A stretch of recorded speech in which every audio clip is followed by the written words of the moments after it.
The TPMS warning light has been on this 2013 Toyota RAV4, and it's not because of low pressure in any of the tires. Today I'll be using the xtool IP819TP to run some diagnostics and finally turn off this annoying warning light. Even though this vehicle is a Toyota, the procedure and principles are going to be the same and would apply to virtually any car that has TPMS sensors mounted on the tires. Now let's get this.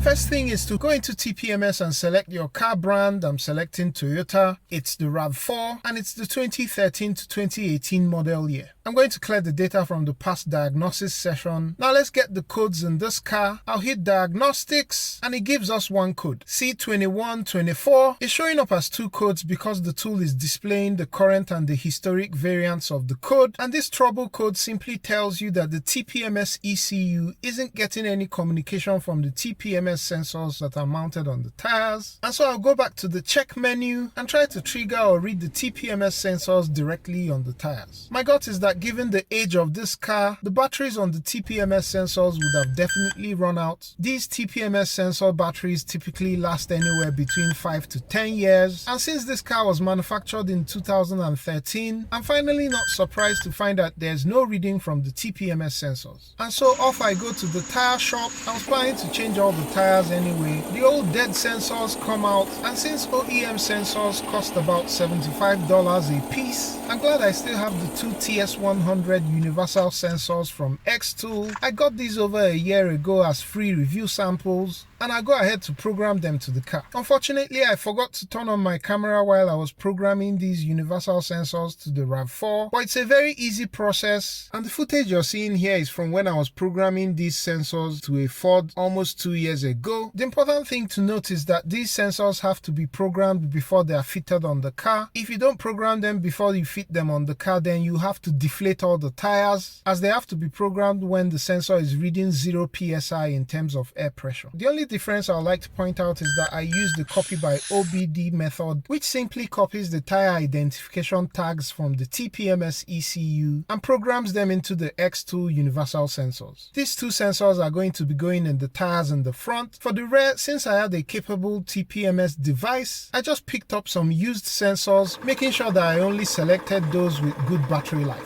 Back from the tire shop, and with the sensors fitted, to continue with turning off the TPMS light, I'll just go ahead and trigger the newly fitted TPMS sensors on the tires. And now that we have all the data read from the individual TPMS sensors, if we go over to the Relearn tab, because I used the copy by OBD function, you can see that the ID tags in the front TPMS sensors and those in the ECU are an exact match, while there's a mismatch in terms of ID tags for the used OEMs that I just put in the rear.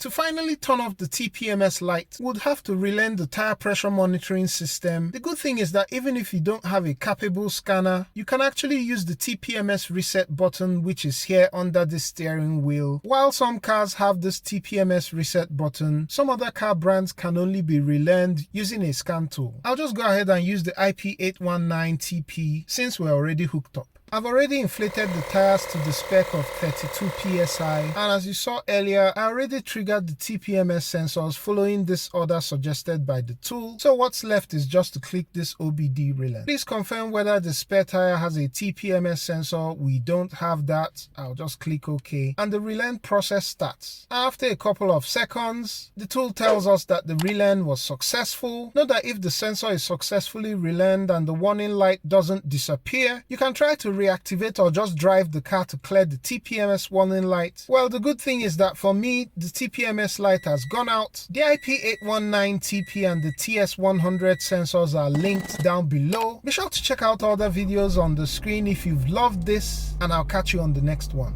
Peace!